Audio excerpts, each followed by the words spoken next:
las 6 en punto.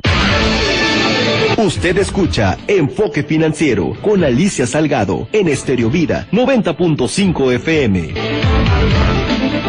Reyes, esta mañana, ¿dejaste tu zapato junto al árbol o eres de los que contaminaron dando globitos al cielo? Espero que no haya sido el caso. En fin, transmitimos por Yo Soy Radio 1000 y también a través de Stereo 100. Recuerda que puedes siempre escucharnos a través de www.enfoquenoticias.com.mx. Y cuéntame, ¿cómo te fue en este día? ¿Qué tal? ¿Has seguido de cerca las noticias? Claro, la de hoy es que, pues una transferencia pacífica del poder en América Latina, en Estados Unidos, pudiera haber sido interrumpida de una manera impresionante. O sea, lo que se esperaba como una transición normal, una transición en un país democrático y sobre todo en Estados Unidos, se convirtió en una escena muy violenta, apoyada por todos los manifestantes que apoyan al movimiento de Trump para cuestionar la validez de la elección en los Estados Unidos. Ha sido una fuerte cantidad de escenas que hemos visto a lo largo desde mediodía hasta hace un rato, de cómo el Capitolio fue tomado, la policía rebasada y finalmente militarizada la capital de los Estados Unidos. Esto y más tendrás en el recuento de este día al entrar a fondo en el análisis de la información. Soy Alicia Salgado, recuerda mi Twitter es @AliceSalgado con doble L y Z, y síguenos en las redes de @Enfoque Noticias, tanto para iOS como para Android. Baja nuestra aplicación, también es Enfoque Noticias.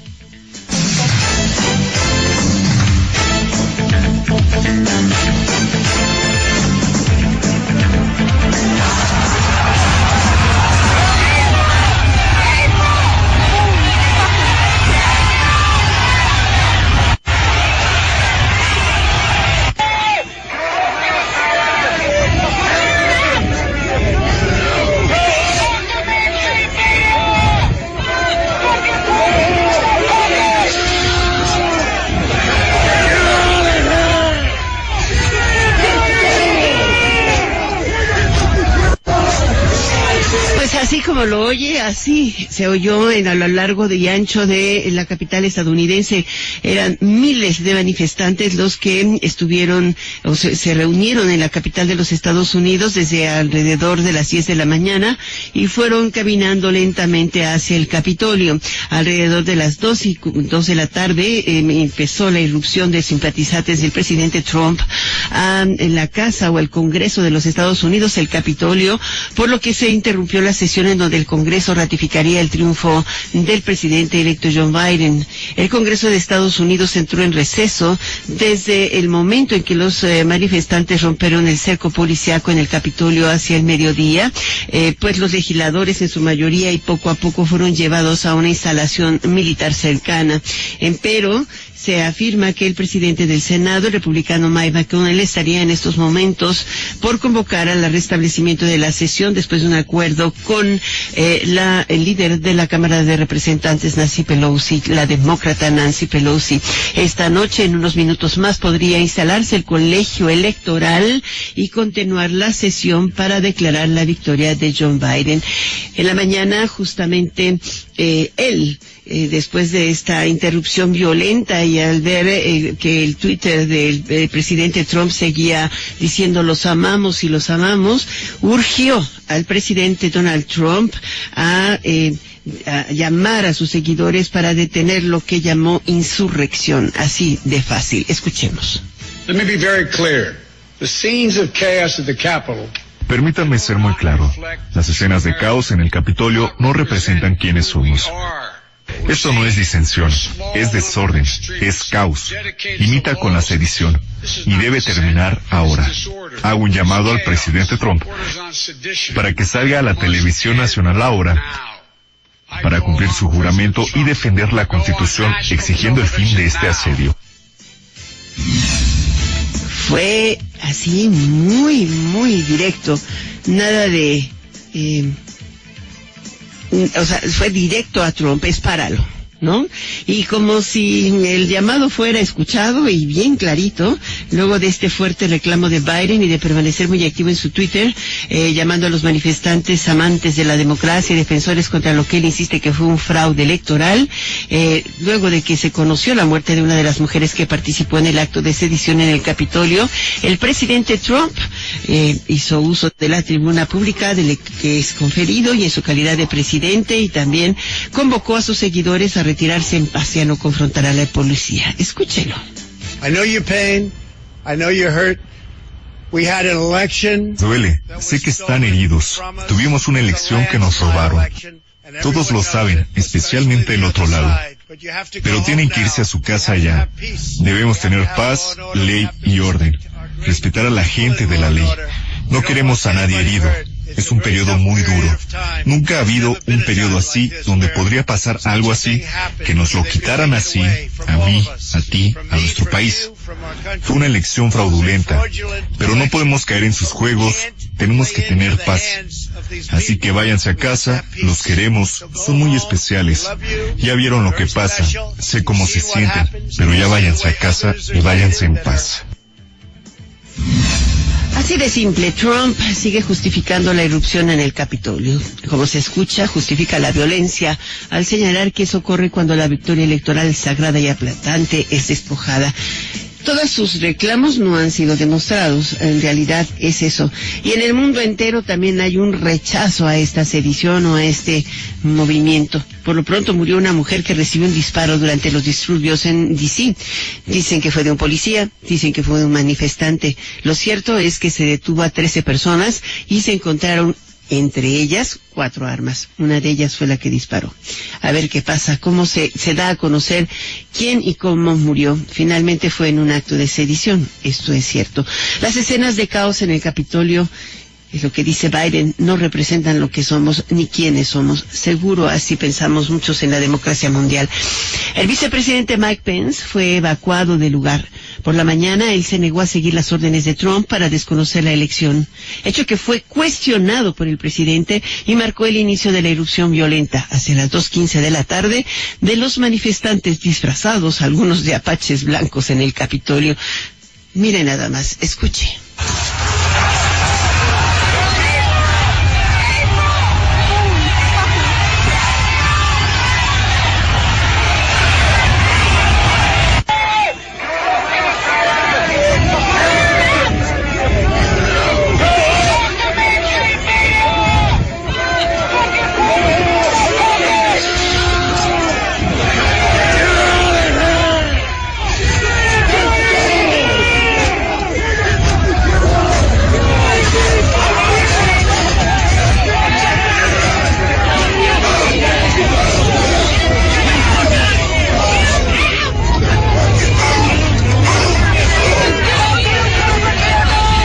Justamente el vicepresidente de los Estados Unidos, Mike Pence, condenó la violencia suscitada en esta jornada en el Capitolio por parte de los seguidores del presidente Trump y dijo que el ataque no será tolerado.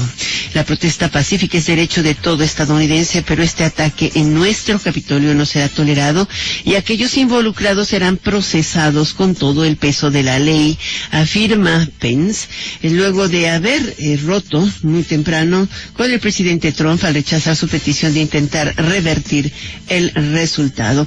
También así se expresó el presidente o el líder de los republicanos en el Senado, Mike McConnell, rechazó terminantemente, como prácticamente todos los senadores, esta irrupción de la turba. Y el lugar permaneció sitiado durante varias horas. La oficina de la vocera Pelosi fue saqueada, pero minutos antes de las 6 de la tarde, hora local, una hora antes con respecto a la Ciudad de México, dio inicio el toque de queda que fue decretado por la alcaldesa de Washington, Muriel Bowser. Hoy la ciudad está en calma, pero sitiada. La medida permanecerá vigente hasta las 6 de la mañana del jueves. Alrededor de 2.700 efectivos del Ejército y de la Guardia Nacional, ubicados en D.C., y 650 provenientes de Virginia, han sido desplegados en la capital estadounidense, de acuerdo con Tinashe Macona, el vocero de la Guardia Nacional. Con el despliegue militar, los manifestantes se dispersaron. Por lo pronto, la noticia en este momento es que el acuerdo entre Pelosi y McConnell es el realizar en unos momentos una sesión conjunta del Congreso, republicanos, demócratas, diputados, representantes y senadores, para retomar el conteo de votos electorales y con ello terminar la sesión del Colegio Electoral que permitiría validar la elección de John Biden. Los demócratas tomarán el control del Senado de los Estados Unidos. Esta es otra de las noticias que se dio en medio de la turba. Por primera vez en 6 años, después de que el demócrata Jon Ossoff, cineasta de 33 años, y el reverendo Raphael Warnock ganaran la elección de forma muy apretada, ambos. También el reverendo es demócrata. Ellos derrocaron a los republicanos Kelly Loeffler y David Perdue en Georgia. Hoy, por primera vez, de nueva cuenta, los demócratas toman el control del Senado y ya tienen el control de la Cámara de Representantes. La victoria de Ossoff empató al Senado 50 a 50 entre los dos partidos, pero inclina el poder en la Cámara a los demócratas porque la vicepresidenta electa Kamala Harris puede emitir un voto de desempate y sería, por su cargo ejecutivo, la nueva presidenta del Senado. En México, el secretario de Relaciones Exteriores, Marcelo Ebrard, confirmó que el presidente López Obrador sostuvo una llamada con el presidente electo John Biden antes de que ocurrieran los hechos violentos. Para dar seguimiento a esta conversación, el propio Ebrard Casaubon dialogó con Jake Sullivan, asesor de seguridad nacional designado. El secretario señaló que coincidieron en la importancia de la relación bilateral y las coincidencias que habrán de orientarlas.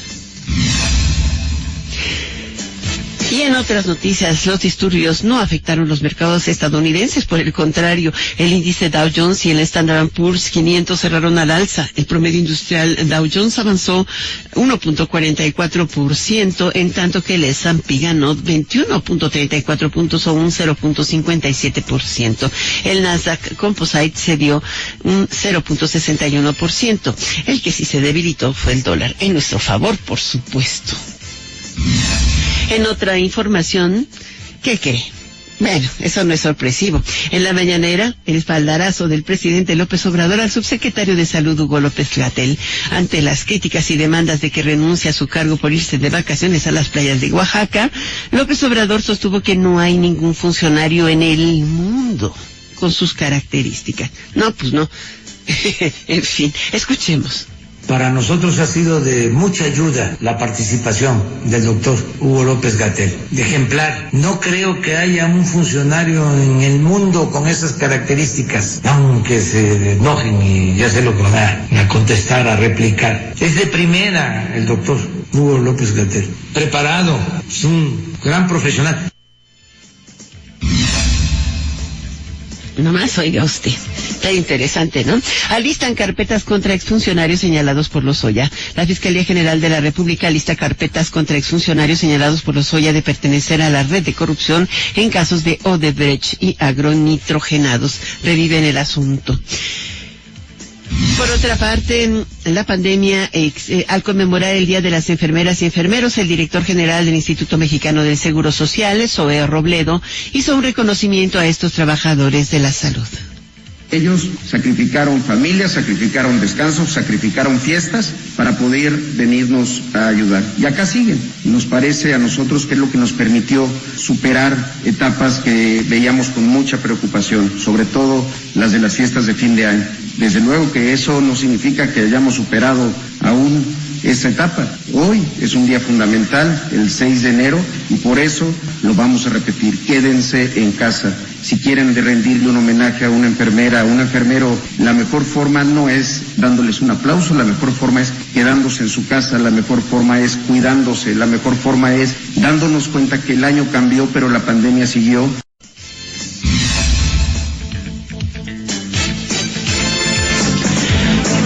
Como escuchan ustedes, la pandemia siguió. La pandemia exige una respuesta mundial basada en la unidad, afirma el secretario de Relaciones Exteriores, Marcelo Ebrard, ante el Consejo de Seguridad de Naciones Unidas, en sesión digital, por supuesto. Dijo que es apremiante garantizar la paz en el contexto del COVID-19. Como lo señala la resolución de la Asamblea General 74/274, La pandemia exige una respuesta mundial basada en la unidad, la solidaridad y la cooperación multilateral para garantizar el acceso universal a los medicamentos, las vacunas y el equipo médico para hacer frente al COVID-19 y así reducir los efectos negativos y evitar los rebrotes. El acceso general a las vacunas, que no se está dando todavía, es una condición sine qua non para lograr superar la pandemia. Es evidente. De hecho, yo creo que el asesor de seguridad de Biden y Ebrard hablaron justamente de temas que no trascendieron muchísimo en las notas del día, pero le quiero comentar que en la plática previa hablaron específicamente del tema migratorio. Y hay un punto ahí clave que es lo que quieren es revertir esta posibilidad o esta decisión de que los centroamericanos sean regresados y permanezcan en México hasta que sean llamados en Estados Unidos. Hay una decisión de un juez o de un par de jueces en Estados Unidos que considera esto un acto ilegal, entonces también podría ser algo en beneficio de nosotros. Agentes beta del Instituto Nacional de Migración recuperaron 53 cuerpos en 2020 en la frontera con Estados Unidos y la mayoría eran originarios de Guatemala, Honduras, El Salvador, Haití, México y también de Estados Unidos. Deja Mauricio Curi la coordinación del PAN en el Senado de la República para buscar la gubernatura de Querétaro. Demanda la Coparmex al gobierno federal no utilizar a las energías renovables como excusa para justificar el apagón registrado el pasado 28 de diciembre. José Medina Mora, presidente del organismo, señaló que restringir el uso de tecnologías representa un retroceso en la sustentabilidad y seguridad energética de nuestro país.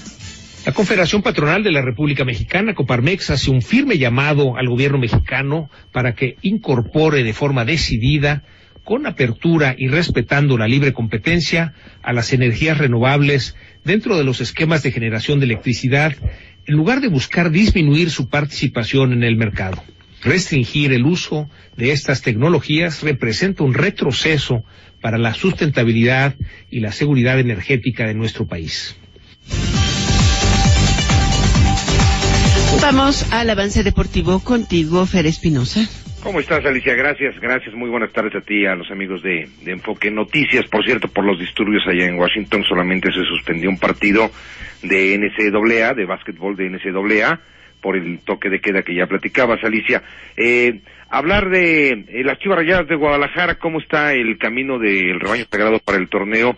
Llama la atención que Alexis Peña, que fue uno de los jugadores que fueron indisciplinados y que ya los había corrido Chivas, pues sí lo registran, es el único, los demás ya se fueron, o en caso de Villalpando, pues todavía sigue su proceso legal. Vamos a platicar de Atlas de Guadalajara porque Julio Furch finalmente va a ser baja un rato y por eso están pensando en llevarse al jugador de Cruz Azul, al delantero de Cruz Azul, Milton Caraglio. Y platicamos de Atlético de Madrid, hoy ha sido exhibido y eliminado en la Copa del Rey allá en España. De esto y más platicamos, Alicia. Muchísimas gracias. En un ratito más vamos a la sección deportiva. Gracias, Fer. Bueno. Hola, Isaí. Hoy es el Día de los Enfermeros. Así es, Alicia. ¿Cómo estás? Muy buenas tardes, amigos que nos escuchan. Muy buenas tardes. Como bien lo comentas, Alice, hoy se celebra el Día de los Enfermeros en México, fecha que internacionalmente se conmemora el 12 de mayo. Y el origen de esta celebración en nuestro país data de 1931, cuando el doctor José Castro Villagrán eligió esta fecha porque calificó a las enfermeras y a los enfermeros como un regalo de reyes para los pacientes. Imagínate. Se estima que actualmente hay 300,000 enfermeros en el sistema de salud mexicano, de los cuales el 85% son mujeres. Y aunque su labor siempre ha sido extraordinaria, pues durante estos tiempos de COVID, de pandemia, las enfermeras y los enfermeros se han convertido en personas fundamentales en la tarea de salvar vidas e impedir el avance de esta pandemia. Y es por eso que hoy les agradecemos y les reconocemos su labor. Alicia. Muchísimas gracias, Isaí. En un rato más seguimos platicando contigo. Claro que sí, muchas gracias.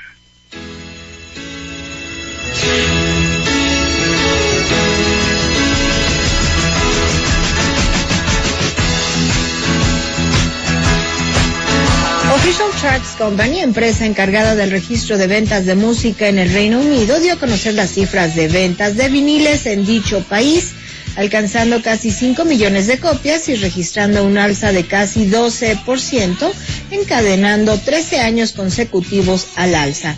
Los 3 primeros lugares de venta son en la posición 3, Back to Black de Amy Winehouse, en el segundo lugar, What's the Story Morning Glory de Oasis, siendo el primer lugar para Fleetwood Mac con su álbum Rumors. Hacemos una pausa comercial, continúe con nosotros en la tercera emisión de Enfoque Noticias con Alicia Salgado.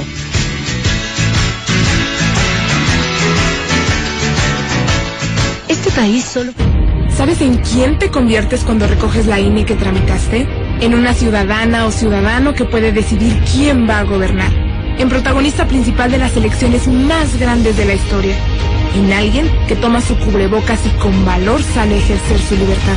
Pero si no recoges tu INE antes del 10 de abril, no podrás votar. No lo dejes para el último.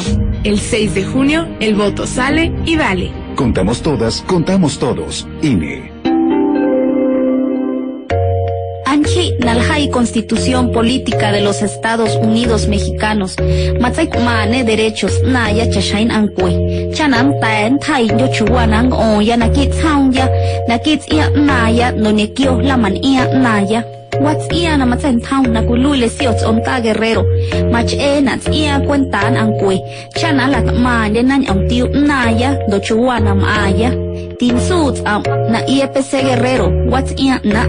Hemos estado en semáforo rojo casi todo el año. Y aunque sabemos que ha sido un año lleno de problemas y retos, es momento de seguir adelante. En RSP nos identificamos con las mexicanas y los mexicanos que siempre tienen el semáforo verde para ingeniárselas y salir adelante. Nosotros somos una red ciudadana progresista que, como a ti, nada nos detendrá para llevar a México adelante. RSP, súmate a la red progresista y vamos juntos adelante. Entra a redesocialesprogresistas.org. Somos la nueva fuerza política de México. Llegamos para impulsar la fuerza de las y los jóvenes, la fuerza de las mujeres y la igualdad, la fuerza del medio ambiente. No somos ni de izquierda ni de derecha, somos centro progresistas. Somos el partido de la fuerza de miles de mexicanas y mexicanos, como tú y como yo. No venimos a pelear, sino a construir con fuerza. Súmate y lograremos con fuerza un México que es más grande que sus problemas.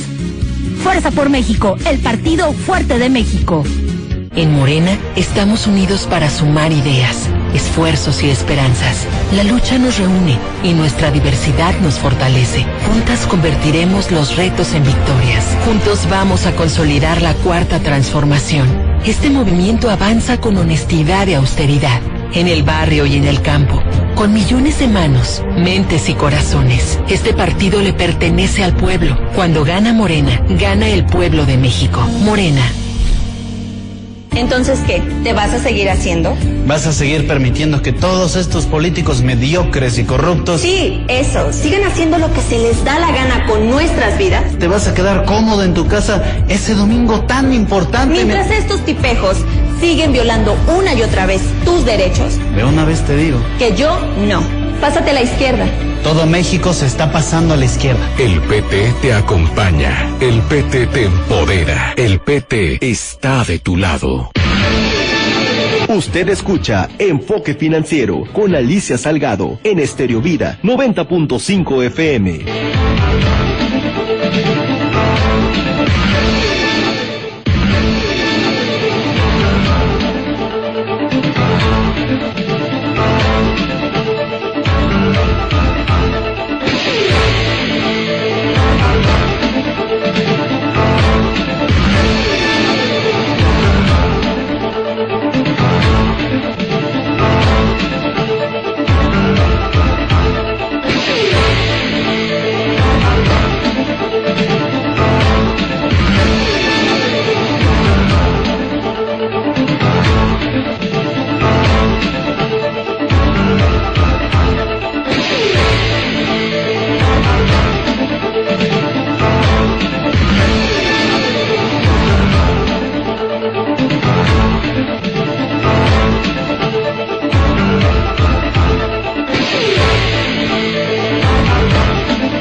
noticias, podríamos decir.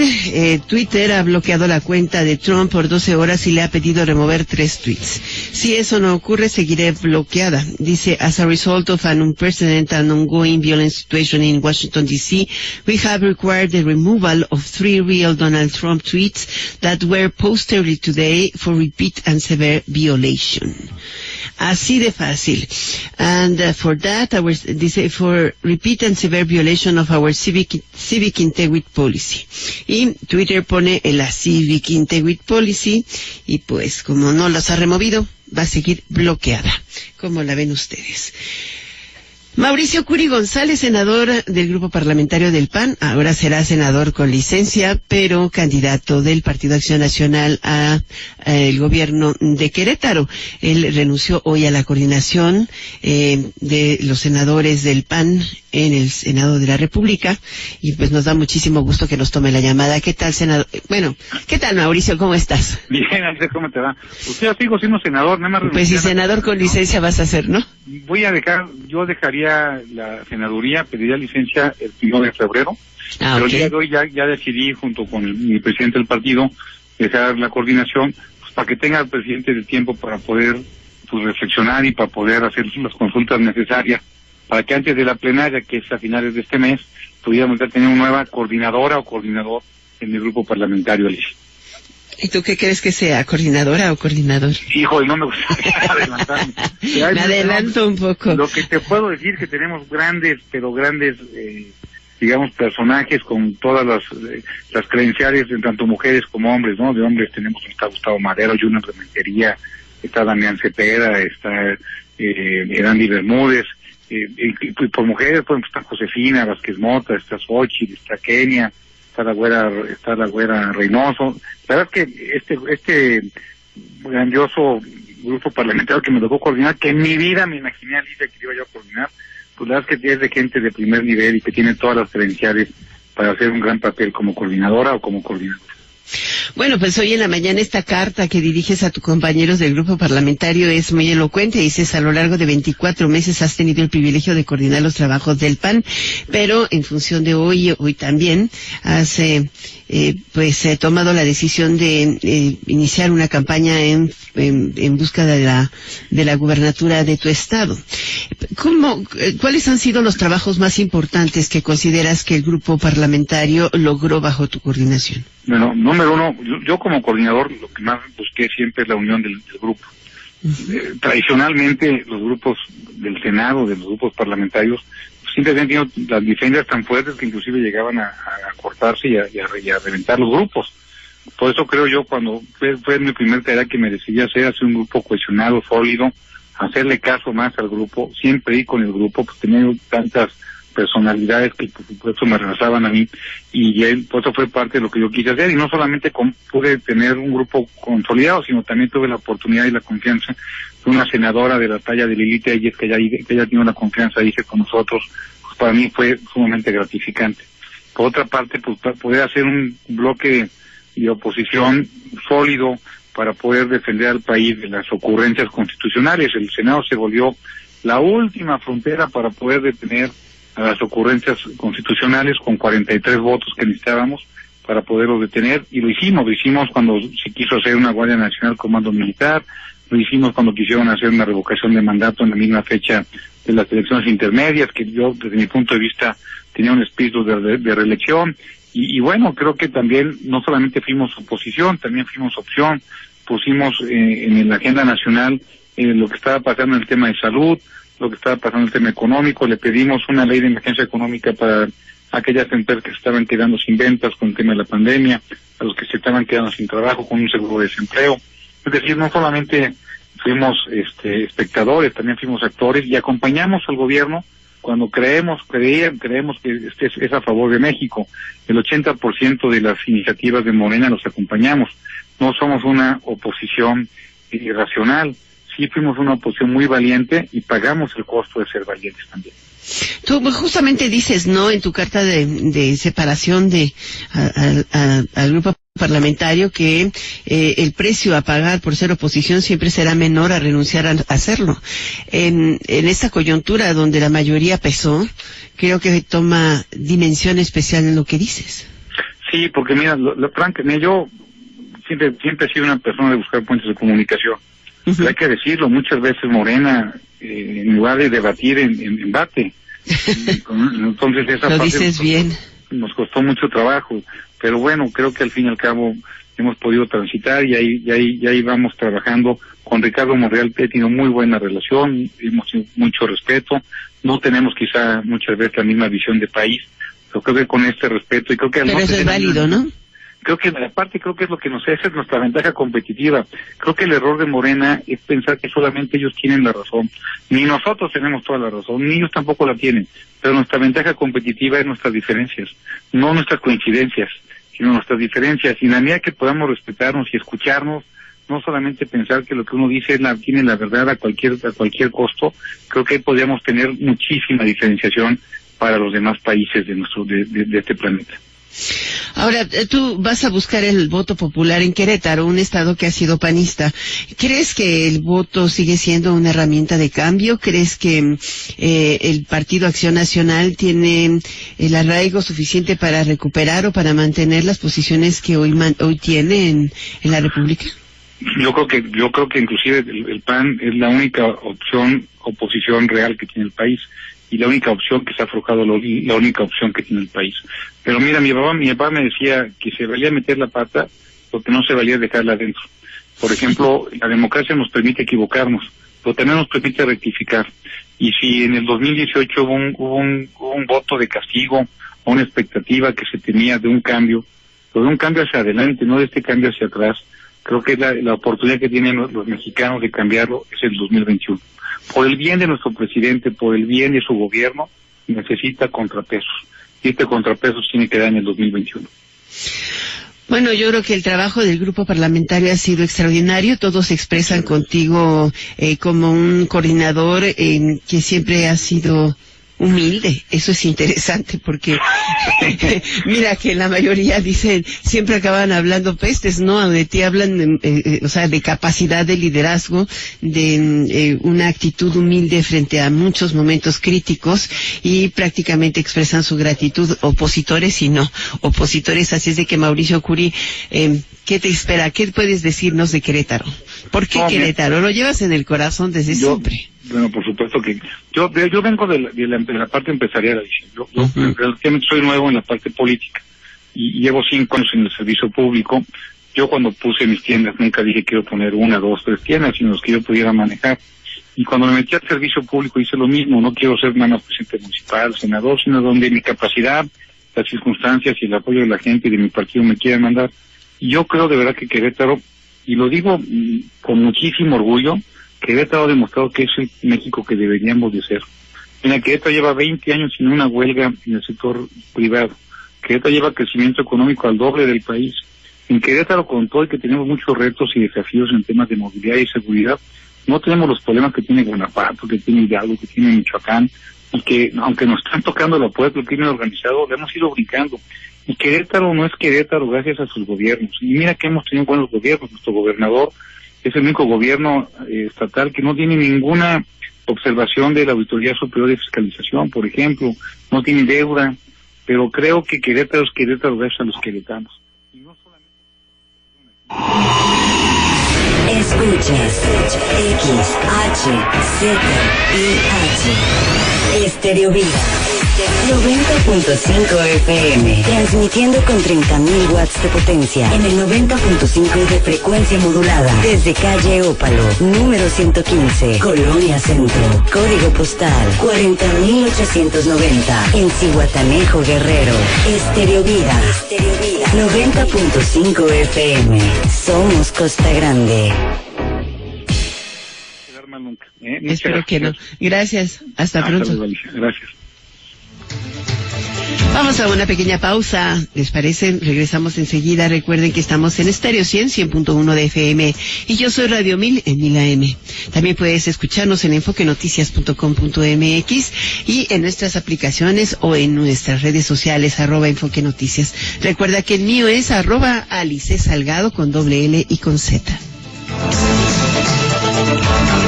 Está usted escuchando Enfoque Noticias en Cadena Nacional. Hola, soy Angélica Elvira Fuentes Águeda. Estoy estudiando la carrera en Licenciatura de Educación Musical en la Facultad de Música.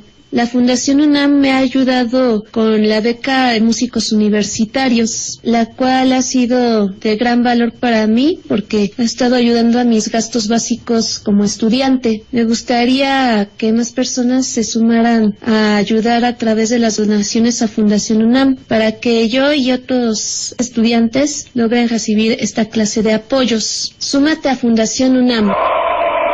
Tú puedes ayudar a becar a algún estudiante de escasos recursos a través de la Fundación UNAM. Llama y regístrate al 55 53 40 0904. 55 53 40 0904. Y con una aportación a partir de 185 pesos mensuales, Fundación UNAM hará posible lo imposible.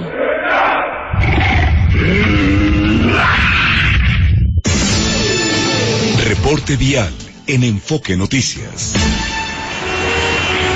Auditorio de Enfoque Noticias, muy buenas tardes. Hay un bloqueo en ambos sentidos de la avenida Vasco de Quiroga y Magnolia en la zona de Santa Fe. Como vía alterna le sugerimos la avenida Tamaulipas. La circulación es lenta en la carretera Picacho-Jusco de Periférico a calle Chemax. Intensa carga en la avenida Insurgentes del eje 5 Norte a Indios Verdes. Y buen avance en ambos sentidos de Antonio Delfín Madrigal entre el eje 10 Sur y la avenida del Imán. Tenemos las 18 horas con 36 minutos, tiempo del centro del país. Regresamos a la tercera emisión de Enfoque Noticias con Alicia Salgado.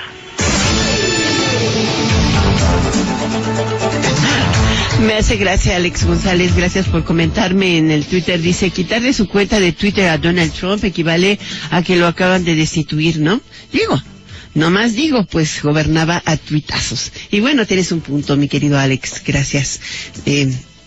Recuerda que mi Twitter es @Alicia Salgado y estoy muy divertida con lo que me están escribiendo porque tienen toda la razón, todos estamos indignados de ver lo que ocurrió en Estados Unidos, pero al final de cuentas Twitter bloquea esta cuenta del presidente por 12 horas, espero que él rectifique.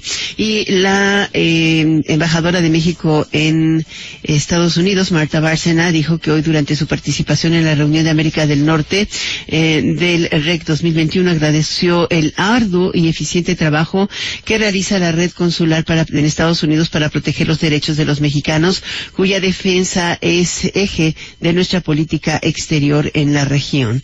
También destacó la necesidad de aprovechar las oportunidades para que la relación bilateral, a partir de las coincidencias entre la agenda de la administración del presidente electo Joe Biden y el presidente López Obrador, se den. Entre estas sobresalen la producción y distribución de vacunas contra COVID, la migración y cooperación con Centroamérica para atender las causas de la migración, mecanismos formales y diálogo de alto nivel para encauzar la relación bilateral y la cooperación, y el TEMEC para fortalecer cadenas de valor.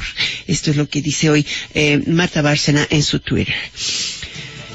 Vamos ahora con Kenneth Smith Ramos. Ayer quedamos en seguir platicando, pero no quedamos en que no previmos que llegara a tal extremo la violencia. El balance con enfoque de la industria sin chimeneas. De la negociación técnica de México del Tratado de Libre Comercio, un experto en política estadounidense y socio del despacho Aegon. ¿Cómo estás? Muy buenas tardes, Alicia. Qué gusto saludarte. Pues sí, hemos tenido una jornada muy difícil, una situación muy volátil en el Congreso de Estados Unidos. Ayer cuando platicamos, el tema era si los demócratas iban a lograr ganar la mayoría en el Senado, lo cual aparentemente lo van a hacer con estas victorias en las dos elecciones del Senado de Georgia, pero no nos imaginábamos que el día de hoy íbamos a ver esta escena, este verdadero circo en el Capitolio de Estados Unidos. Los representantes y los senadores, algunos lograron salir, pero otros simplemente les ordenaron mantenerse tirados en el piso. Algunos lograron brincarse hacia la parte superior para evitar ser afectados por la turba, ¿no? Mira, vimos algunas escenas que nunca se habían visto en el Congreso estadounidense. Hay una foto en particular de guardias armados, atrás de unas barricadas en la Cámara de Representantes. Y bueno, son escenas de verdad muy tristes porque independientemente de que todo lo que está sucediendo el día de hoy no puede revertir los resultados de la elección, sí afecta de manera negativa la credibilidad del proceso democrático en Estados Unidos, porque no es únicamente el presidente Trump. Morena nos discurso agresivo, argumentando que hubo fraude. Ya se están sumando líderes del Partido Republicano en el Senado, como Ted Cruz y otros más, que están objetando los resultados de la elección, y esto alimenta esta sensación equivocada de que hubo fraude. Y hay miles, si no es que millones, de gentes que votaron a favor de Trump, que creen que sí hubo un fraude, que les robaron la elección. Inclusive el discurso que sale a dar Trump brevemente en un video que subió a Twitter señala que deben mantener la paz, que se deben retirar, pero 80% del tiempo en que habla en ese video lo dedica a decir que hubo fraude, que les robaron la elección, que tuvo una victoria avasalladora el 3 de noviembre, en fin, cosas que no se han demostrado con evidencia en ningún momento. Y eso es lo que puede afectar la credibilidad de la democracia en Estados Unidos a largo plazo. Pero tú crees que, bueno, el presidente Biden hoy fue muy duro, y a raíz de las declaraciones de, pues prácticamente acusando de instigar a la sedición al presidente Trump, es que le hace que rectifique y que llame al movimiento que estaba irrumpiendo en el Congreso y a todos sus seguidores a regresar a casa y a no enfrentarse con la policía. Sí es un tema, ¿no?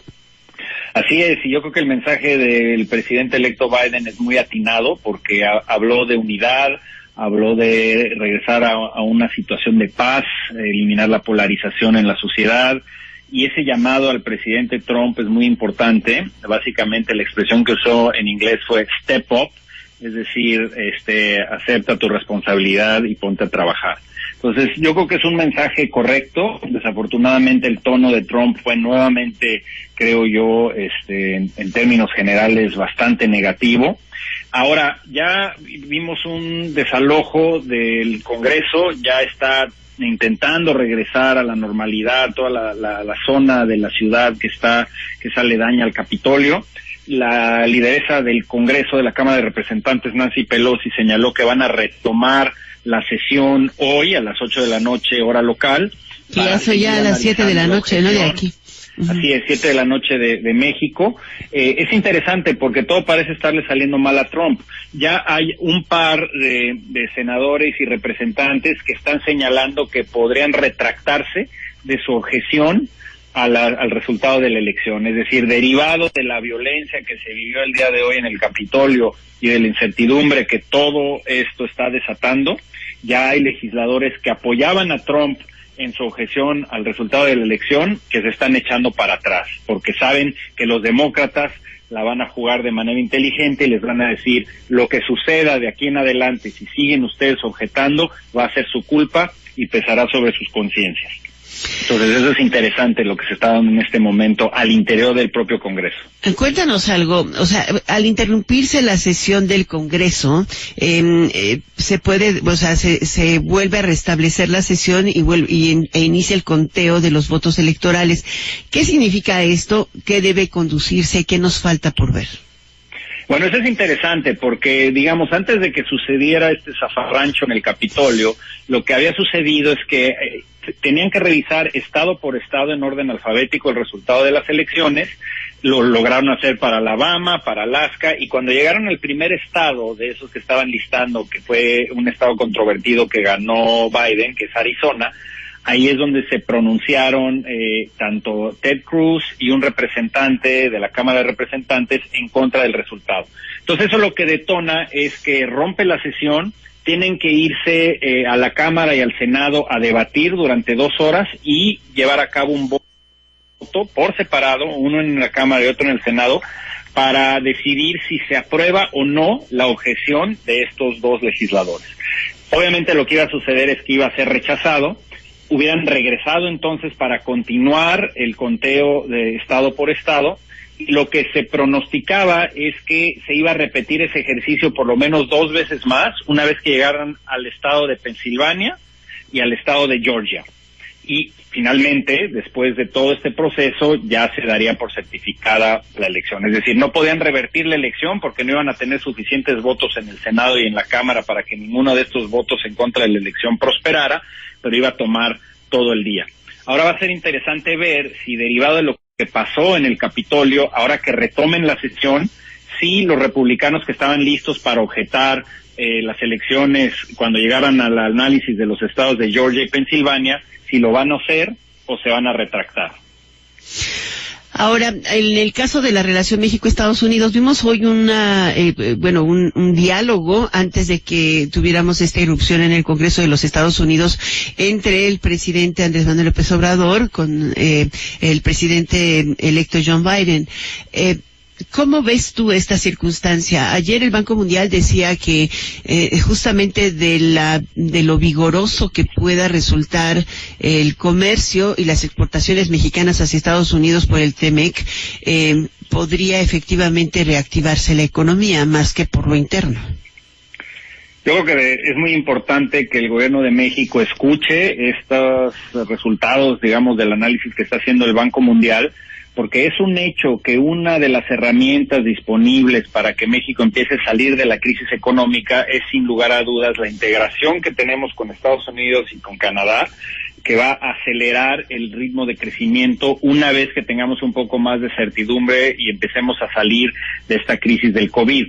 Por lo tanto, una de las prioridades del gobierno en México debe ser trabajar con la administración Biden, obviamente también con Canadá, para asegurar que se cumplan los compromisos del TEMEC en Estados Unidos y en Canadá. Hay una vertiente proteccionista que hemos comentado anteriormente en Estados Unidos, pero también asegurar que México esté listo para cumplir con todos los compromisos. Es decir, este mensaje del Banco Mundial yo creo que es muy atinado, porque la señal que le está enviando a los países de América del Norte es que tienen enfrente ya una herramienta muy útil para empezar a salir de la crisis económica.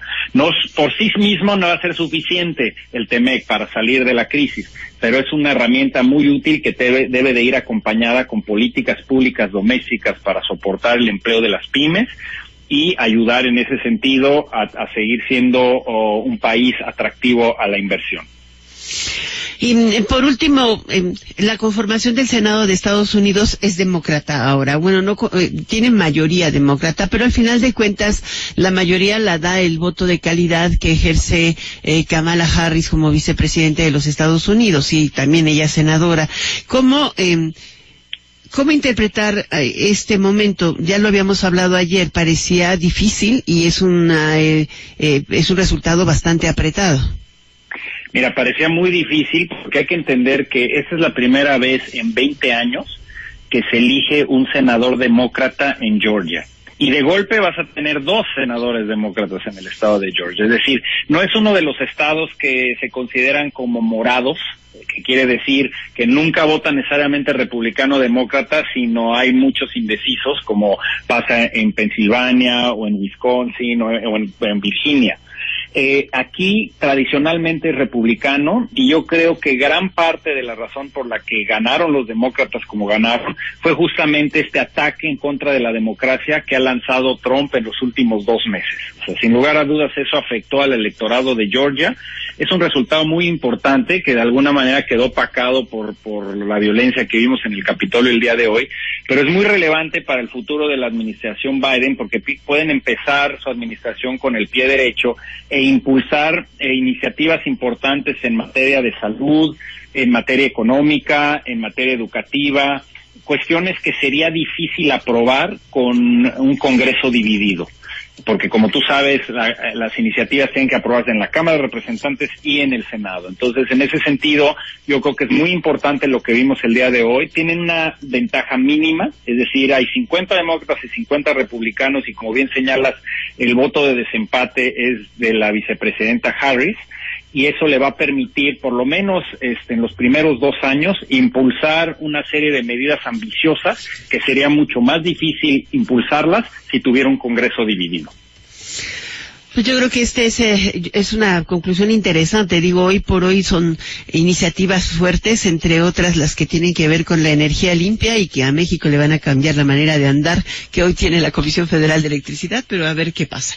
Muchísimas gracias por este análisis aquí en Enfoque Noticias. Kenneth Smith Ramos, por siempre estar dispuesto a platicar con nosotros.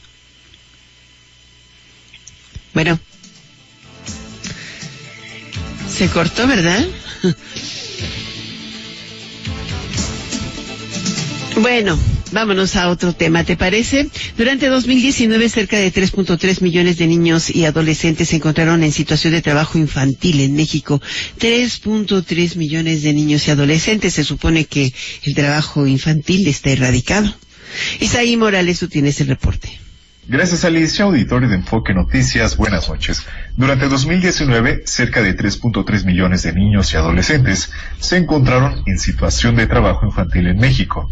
De acuerdo con la Encuesta Nacional de Trabajo Infantil que dio a conocer el Instituto Nacional de Estadística y Geografía, de este total de niños trabajadores, 2 millones se encontraban realizando actividades de mercado, mientras que 1.3 millones realizaba actividades domésticas y 700,000 niños de entre 5 y 14 años realizaron actividades peligrosas.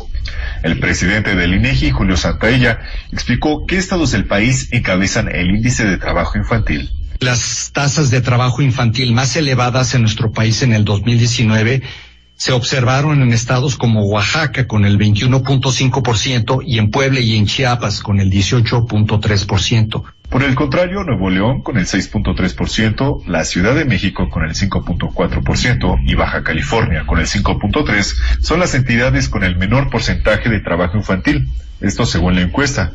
Por su parte, la secretaria del Trabajo y Previsión Social, María Luisa Alcalde, destacó la reducción del trabajo infantil en el sector agropecuario con un 17.5%, lo que significó que 125,078 niños abandonaran las actividades consideradas como peligrosas. La situación que viven las niñas y los niños que trabajan sobre todo en el campo es producto de la pobreza. Y por eso los programas del bienestar son realmente atacar las causas. De entrada, para que las niñas y los niños puedan estudiar, garantizar el acceso a la educación, no nada más con las aulas y los profesores, sino dando becas. Y también para las zonas rurales hay 2 programas importantes llamados Sembrando Vida y Producción para el Bienestar que apoyan directamente a las familias campesinas. Que ningún niño, que ninguna niña tenga que trabajar para ayudar en el sustento de sus familias. La encuesta se realizó con la colaboración de la Secretaría del Trabajo y Previsión Social y contó con el cofinanciamiento de la Organización Internacional del Trabajo, en el marco de proyectos que cuentan con el fondeo del Departamento de Trabajo de Estados Unidos. Alicia Auditorio, la información. Muchísimas gracias, Isaí Morales. Bueno, sinceramente, sí es un tema el trabajo infantil en México y hay que darle toda la prioridad en esta atención. Es uno de los compromisos que México afirmó, ha asumido el gobierno de México desde finales de la administración pasada al ratificar también la carta para erradicar el trabajo infantil en nuestro país de la Organización Mundial del Trabajo. Pero 3.3 millones de niños y adolescentes en situación de trabajo infantil, y la mayoría de ellos, ¿qué cree? Con pagos que no existen, o sea, la mayoría son propineros, o la mayoría trabajan en las esquinas, pero es trabajo infantil. Muchos de ellos son jornaleros agrícolas. Hay que tener presente estas nuestras realidades de inequidad en México. Vamos ahora sí contigo, Fer Espinosa. ¿Cómo estás, Alicia? Gracias, muy buenas tardes a ti y a los amigos de Enfoque Noticias. Fíjate que ayer ya por la noche se dio a conocer el trofeo Heisman al jugador más valioso del fútbol americano colegial de los Estados Unidos en la NCAA, y se lo lleva Devonta Smith. Es un receptor de alto nivel que viene de Alabama y que va a jugar con Alabama la final para saber el campeón de la NCAA frente a Ohio State, y será en Miami Gardens, en la Florida, el próximo 11 de enero. Ese día vamos a conocer al campeón absoluto, pero lo interesante de Devonta Smith, independientemente de sus 105 recepciones en campaña, 1,641 yardas totales y 22 touchdowns, es que después de 29 temporadas, de 29 años, no había sido un receptor el ganador del trofeo Heisman, y él lo consigue. Todos habían sido algunos defensivos y otros, la gran mayoría, la inmensa mayoría, mariscales de campo, pero finalmente Devonta Smith, con una campaña sensacional, está rompiendo esta seguidilla y de esta forma está consiguiendo este trofeo Heisman, que es muy importante. Es el más importante del deporte colegial de los Estados Unidos en el fútbol americano, pero además es un reconocimiento que sí tiene un valor real en todo el deporte de la Unión Americana. decirte que hoy las cosas han estado feas para Boca Juniors contra Santos en semifinal, Santos de Brasil, Boca Juniors de Argentina en semifinal de la Copa Libertadores de América. Se le ha complicado a los argentinos, impresionante. Boca recibe en la Bombonera a este conjunto y no puede, terminan 0-0, es un mal resultado, pero peor ayer todavía para Muñeco Gallardo y River Plate, porque han perdido en su casa 3-0 con Palmeiras de Brasil. Es decir, la remontada ahora en la vuelta, Alicia, amigos, para River Plate será ganar 4-0 si es que quieren acceder a la final directo, o por lo menos 3-0 para igualar e irse a tiempos suplementarios. Es dificilísimo, aunque hay una novela muy cercana que fue la de Pumas de la Universidad, ¿no? Que me parece que sería un buen ejemplo y que podría haber Muñeco Gallardo cómo plantear la estrategia para tratar de ir por Palmeiras. Y el caso de Boca, pues es difícil, se van sin anotaciones, pero también lo bueno es que no les hace ninguna, y esto puede tener un beneficio para el juego de vuelta. Por ahí Santos Palmeiras estarían protagonizando en un clásico brasileiro de estos bravos, de los más bravos que tiene el Cono Sur. Podría ser la gran final, y tienen un pie prácticamente estos dos equipos en la siguiente instancia. Una gran noticia, Alicia, es que Raúl Jiménez ha regresado hoy a entrenar. Evidentemente no lo ha hecho al parejo de sus compañeros, solamente fue a acondicionamiento físico, ya levantó algo de pesas, pero es la primera vez que se presenta a hacer un trabajo en las instalaciones de Wolverhampton desde que le operaron de una fractura de cráneo y que pues lo alejó ya varias semanas. Se espera que Raúl Jiménez puede estar para marzo de regreso. No se ha hablado mucho más si va a necesitar una careta, un casco especial como lo hicieron el portero Sech, pero sí estarán trabajando en eso los médicos y el propio Raúl Jiménez. Yo tengo ahí una duda: te fracturan el cráneo, eres un gran rematador de cabeza, ¿cómo vas a tener esta confianza? ¿Cómo vas a lograr tener esta confianza para volver a rematar de cabeza? Porque finalmente eso es lo que hace muy bien Raúl Jiménez, además de meter los penales, pero digamos que el estilo para el remate de cabeza y los goles que ha conseguido en remate de cabeza pues son claves para su buen accionar en el fútbol europeo. Habría que esperar, pero sí las condiciones no son fáciles, estarán trabajando mucho en eso. Comentarte por otra parte que Atlético de Madrid hoy ha tenido una de sus peores actuaciones y de sus peores resultados. Ha perdido con el equipo Cornella, es un equipo de división inferior, y el Atlético cae 1-0 con todo y su cuadro importante, y de esta forma lo están eliminando de la Copa del Rey, lo cual es un fracasotote, Alicia, amigos, es un fracaso grande, pero además lo ponen en ridículo a Cholo Simeone, porque son de esos partidos que no puedes perder. Ha habido muchos casos, Madrid, Barcelona, otros equipos también han sido eliminados por equipos de nivel inferior.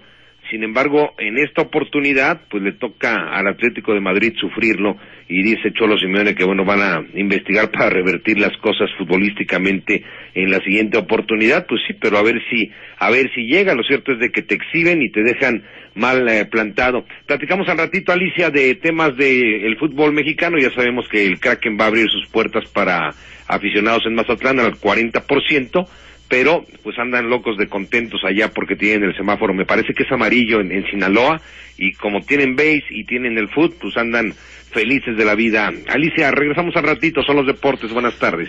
Muchísimas gracias por este reporte. Al ratito nos vemos en la siguiente hora. Nos oímos, Fer Espinosa. Con gusto, Alicia, buenas tardes. Bueno, y ahora es Justin Trudeau quien lamenta el ataque a la democracia en los Estados Unidos. La violencia nunca tendrá éxito en derrotar la voluntad del pueblo. Es lo que dice hoy Justin Trudeau en su Twitter. Canadians are deeply disturbed and saddened by the attack on democracy in the United States. El Twitter del presidente López Obrador pues no se mueve. Es obvio, ¿no? No se mueve. Lo cierto es que tenemos noticias y todas las boletas del colegio electoral que fueron rescatadas de la Cámara de Senadores este mediodía cuando empezó toda la protesta y se las llevaron a un lugar seguro, parece que una instalación militar, ya están de regreso, están siendo llevadas de regreso y custodiadas por el ejército hasta el Senado para que se dé inicio, ya está dando inicio la sesión del Congreso de los Estados Unidos para establecer o restablecer el colegio electoral. Aquí te vamos a dar más detalles en un momento.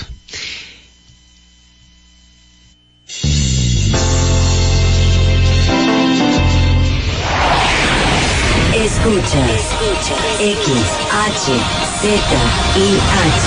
Estéreo Vida 90.5 FM, transmitiendo con 30.000 watts de potencia en el 90.5 de frecuencia modulada desde calle Ópalo, número 115, Colonia Centro, código postal 40.890 en Zihuatanejo, Guerrero. Estéreo Vida 90.5 FM. Somos Costa Grande.